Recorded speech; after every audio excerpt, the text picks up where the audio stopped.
Welcome to Sector Report. I'm David Beatson. On this edition, why is the World Wildlife Fund hammering Kiwi farmers in the run-up to a global environment summit? Honey's making money, prices are at a record high, so why isn't life sweet round the beehive? And the rural rates rebellion roars to life. With the council, it was blatantly told to our face, this is a wealth tax. Like it or leave it. Rural ratepayers around the country are wondering what struck them when they hear the news about rates from their local councils this year. Over the last 10 years, council rates have increased about 7% a year. But dairy farmers in the far north are being hit with rate increases 44% higher than last year. In Kaipara, farmers and foresters are facing rate increases that range between 400% and 1100% higher than their urban counterparts. Well, the government's been promising a law change to curb the rate rises, but it's yet to happen. Our rural correspondent Drew Chappell was at Okaihau in the far north last week when the rates rebels came to town. In a Northland community hall, a group of angry farmers is gathering to discuss something close to everyone's heart: rates. We need to show that council that it is a collective front of all rural people that have had a guts full of what they're trying to do to us. These landowners come from all corners of the primary industry. There are foresters, dry stock and dairymen, along with arable growers here, and they are all fired up about the same thing. Primary producers are being faced with NATE, with the ETS, with GST changes, with TAF, DERA, a whole lot of stuff going on, and what my members are telling me is that they've just had a guts full. The Far North District Council released its draft long-term plan in March this year, signalling double-digit rates increases under differential roading for some businesses. This year, the rates bill on a Northland dairy farm like this one will increase by an average of 44%, and on forestry blocks, it's even higher. This, understandably, has been met with considerable opposition from individuals as well as farming groups. Murray Jameson runs Okaihau Pastoral, the largest independent farm in the upper North Island. After watching his rates rise steadily over the past 5 years, Murray decided it was time to speak out. Our rate bill per hectare is looking like it's going to be around about $180 per hectare. When rating up here is not done on capital value, it's done on land value, but yet my next door neighbour is $44 a hectare, and this is what we're struggling with the Northland Council and what they're trying to achieve. There's no consistency amongst it all. Murray says he, like other farmers in the area, has no problem paying his fair share of the extra costs of maintaining the region's roads. However, he says what the council is proposing now is far from fair. Like any business, we look for returns, and a $40,000 investment to the council, what is our return on that? Generally, if I spend $40,000 on the farm, whether it be fertiliser, labour or technology, I get an instant return on it. Whereas this, coupled with some of the new stuff coming in, with the taxes that are coming in for dairy farmers and that, it's becoming harder and harder. Indeed, with councils around the country now holding a combined debt burden of more than $8 billion, some are suggesting the rises are specifically targeted at farmers, with a greater capital wealth than most urban folk. With the council, it was blatantly told to our face, this is a wealth tax. Like it or leave it. Those farmers, though, point out the seeming inconsistency that exists with both the council's bookkeeping and the allocation of the rate burden between urban and rural. All the way through, their own figures don't stack up, and everywhere you go, their figures will not stack up. As a dry stock farmer, Ken Rintol's rates will actually decrease under the new plan, but his requests for a cost breakdown from the council have left him frustrated. And I said, what happens in 20 years if the crop burns down and you don't harvest it? Well, you're going to give them their 20 years of rates back? No. I said, okay, that's getting better. And they need to understand that the farmers are sick of getting rolled. they seem to get rolled continuously. They just get over one hurdle and then they bring in something else. So it's either central or local government. They're always bringing in some hurdle. And yeah, we never seem to get to the end of it. We can't see the light at the end of the tunnel. Encouragingly for farmers, those same concerns are shared by the powers that be. Former Local Government Minister Nick Smith tabling a bill that would reform the way councils do business before his resignation in March. That bill's first reading is set for early June. Finished, it was 62. Nick Smith's successor, David Carter, has picked up where he left off. As a national government of 4 years, we've imposed on ourselves very tough fiscal constraints. We're managing this year to deliver effectively a zero budget. It's designed to make the economy perform better. And when we look at local government, the question then was asked, could we work with local government changing its legislation, giving it the opportunity to also perform in a more streamlined fashion? And that's the very purpose of the better local government reforms. As a farmer himself, Carter is aware of the costs facing many rural landowners and says the reforms should help drive greater efficiencies.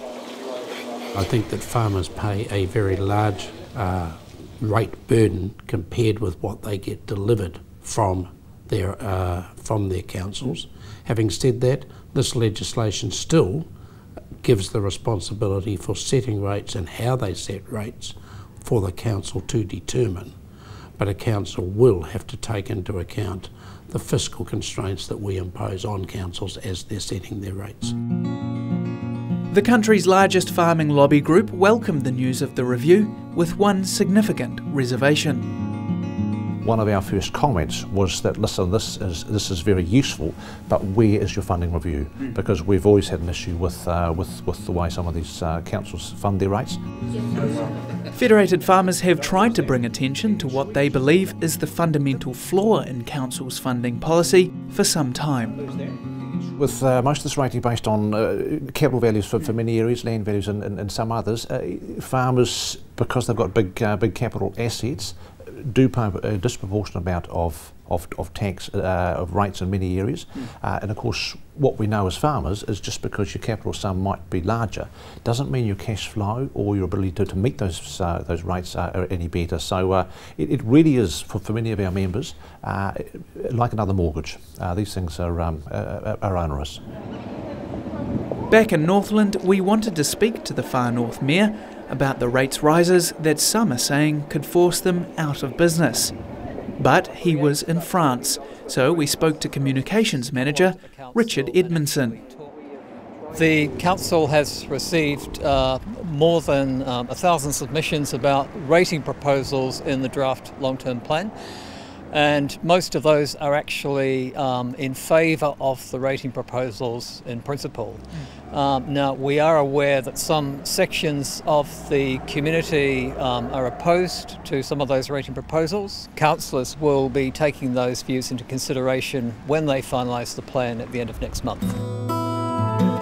D-Day for farmers like Murray Jameson is June 25, where the Council will hold a public meeting advising the community of their decisions. These farmers believe if enough locals hear their message, that meeting could mark a turning point. It is a public meeting, so we can all turn up, and one thing was murmured that every rural person hop on their tractor or their horse or their truck or whatever and go to town and actually voice their concerns about what's going on. And I'm sure when people find out what the council are actually trying to do, that there will be a lot of unsatisfied people out there. Drew Chappell reporting. Coming next, the world's about to gather for a global environment summit. So why are New Zealand farmers being hammered in a report from the World Wildlife Fund? Stay with Sector Report.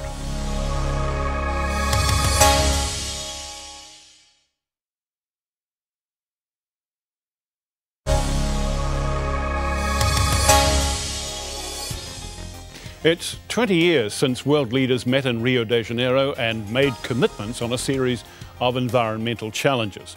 Next month, they meet again to review progress, and New Zealand is being challenged with a poor report from the World Wildlife Fund.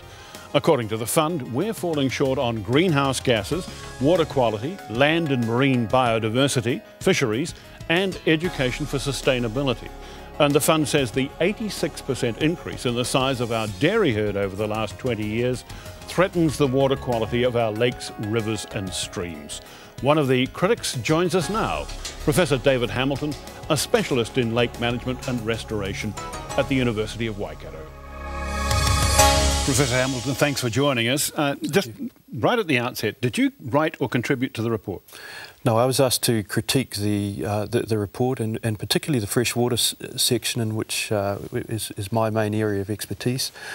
And in that role, I'm a professor at Waikato University, so I try to present some of the science that will underpin the restoration of freshwater systems. Okay, and you're actually involved in environmental monitoring as well? That's right. Okay. That's right. What's the evidence that the growth in the dairy herd over the last 20 years is primarily responsible for the deterioration of New Zealand's freshwater?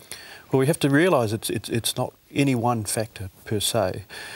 You mean it's not just dairy? It's not just dairy. And for example, we've got a growing urban population, and some of the infrastructure around, for example, wastewater treatment plants hasn't always accommodated the rate of urban expansion. We've got a growing sheep and beef industry at the present point in time. And if you look at the growth of nitrogen fertiliser, the Parliamentary Commissioner report in 2004 identified that the nitrogen increase was 680% in that industry in 8 years between 1994 and 2002. As far as the dairy industry is concerned, the herd has basically grown to the point where it's doubled in 20 years between about 1990 and 2010. 86%, I think, was the figure in the report. Right. Yeah. And it's also intensified, meaning, of course, more animals per hectare. Yeah, but on the other hand, I mean, the farm leaders would say that the dairy sector particularly has made strenuous efforts over the last decade to clean up its act.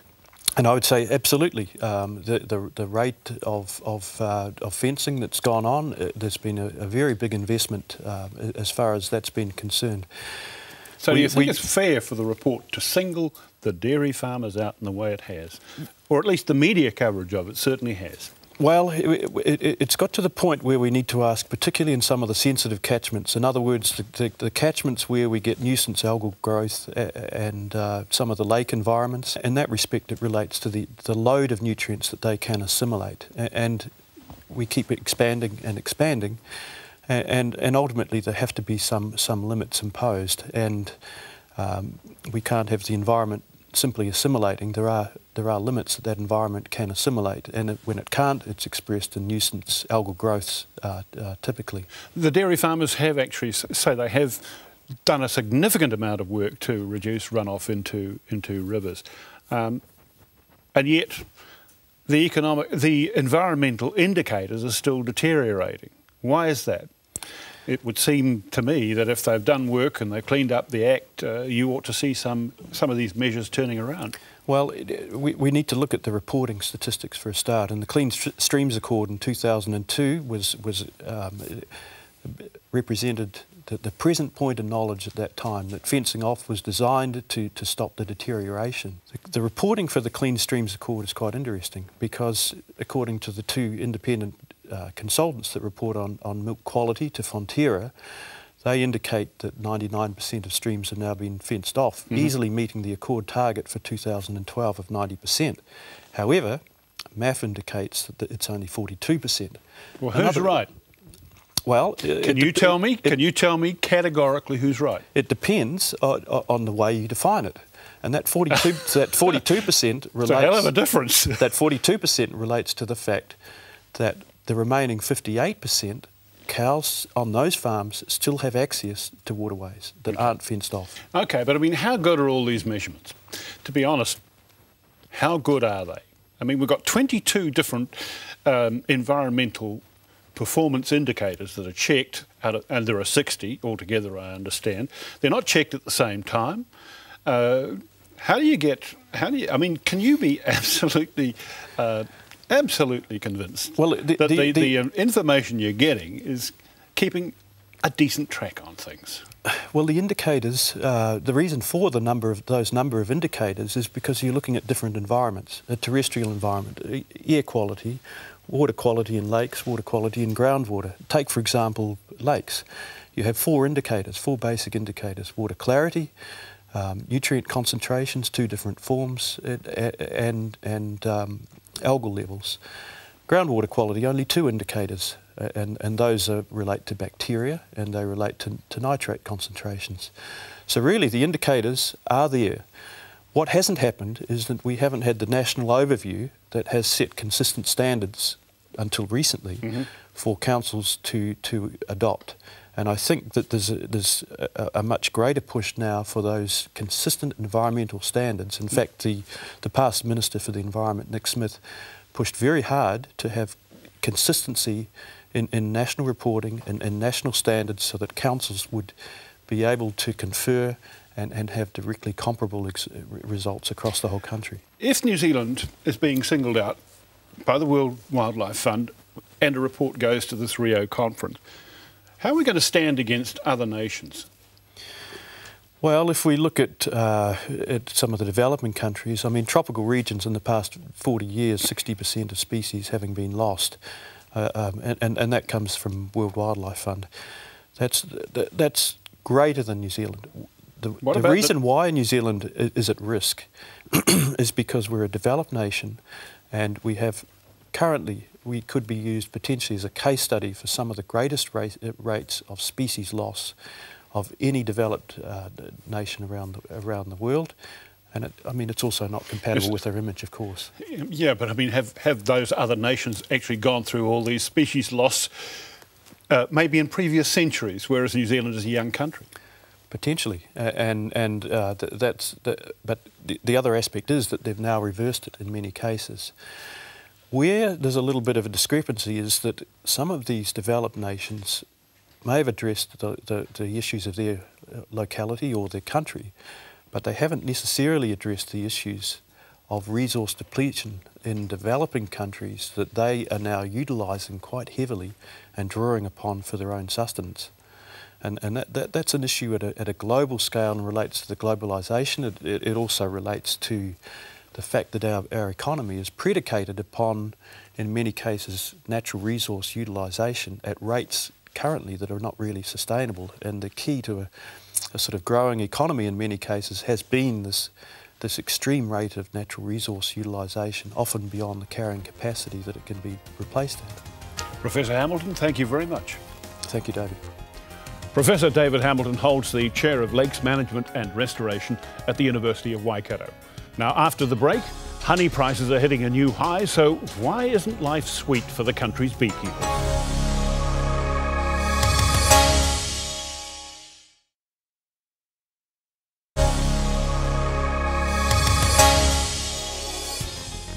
Welcome back to Sector Report. Prices for New Zealand honey are at a record high. Buyers are paying up to $15 a kilo for Manuka honey, between $6 and $7 a kilo for clover honey. And in Japan and China, they're simply lapping it up. Both prices and offshore market demand are much higher than last year, when New Zealand produced more than 9,000 tonnes and honey exports brought in more than $101 million. You'd think our beekeepers would be pleased, but they're not. To find out why, we're joined by Maureen Maxwell, the Regional President for the Oceania Commission of Apimondia, the Rome-based International Federation of Beekeeping Associations. Well, welcome, Maureen. Record prices, heavy offshore demand. Why are beekeepers worried? Well, it's fantastic, of course, to have record prices and huge demand for our product. We still have a wonderful international reputation, which is, you know, we wish to continue with. There's also a big demand now for our GE-free product. Most countries in the world can't guarantee that. So, of course, there's a big demand for our fabulous product here, but we're worried because this season, our last season, has been a particularly bad one weather-wise. It's meant that the crop has been extremely poor. Well, everybody's had a bit of up and down with the weather, but you got a particular problem. I mean, even things like a bit of breeze can actually stop bees. Sure. Well, there's two problems with all that wet, windy climate and weather that we had over the harvest period last summer. Bees can't fly if it's very wet and windy. If the wind gets up over about 15 kilometres an hour, you know, they'll stay at home. And of course they'll eat the honey that they've brought in. And of course other wind will blow the flowers and the pollen and the nectar away, so that when they get out it's like, well, there were lots of flowers here yesterday, but what's happened to them today? Have all areas been hit, or just some of the areas? No, not all areas. Predominantly North Island. Some areas in the south, of course, had wonderful weather last year.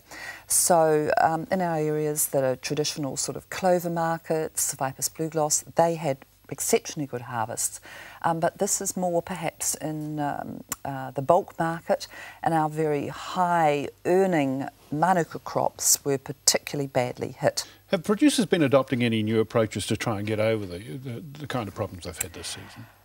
Well, the only areas that you can do that in order to cover their running costs, of course they're naturally having to put their prices up. Added value is one area, and a little passion of my own, I would prefer to see that more of our product was actually packed and handled before it was exported here in New Zealand, rather than bulk sales offshore. This gives us the potential as an industry, as a country, to actually gain more from our smaller crop.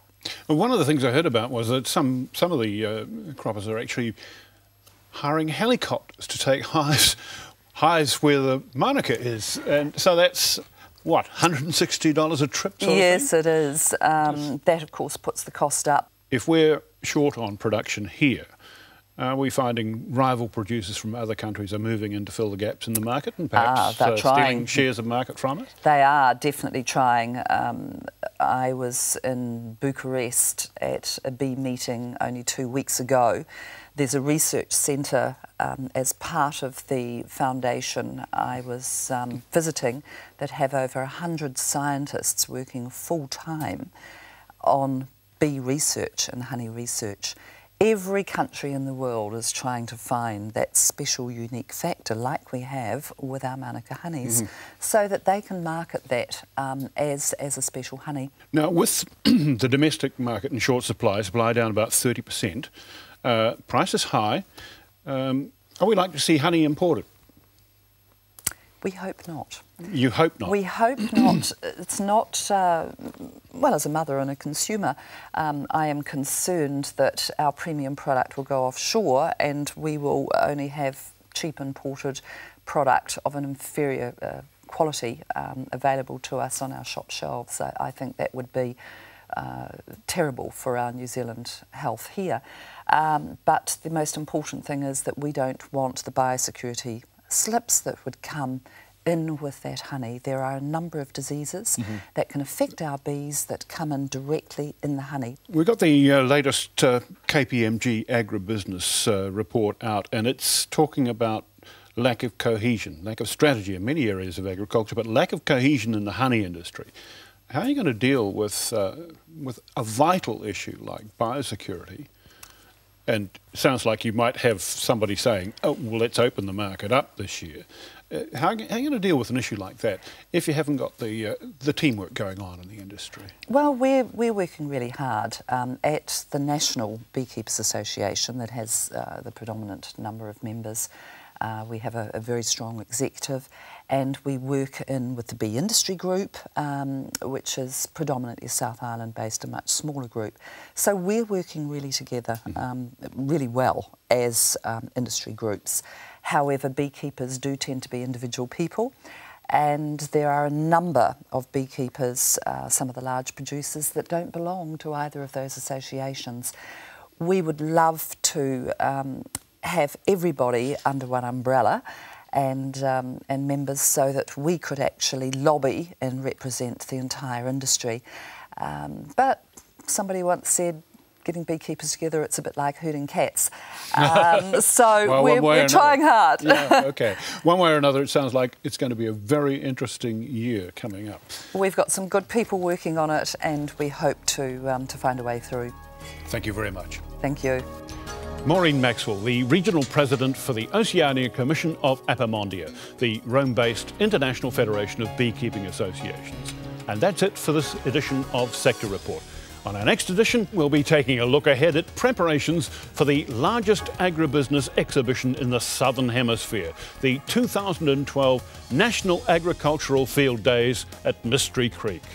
Meantime, you can check out our programs anytime online at country99tv.co.nz.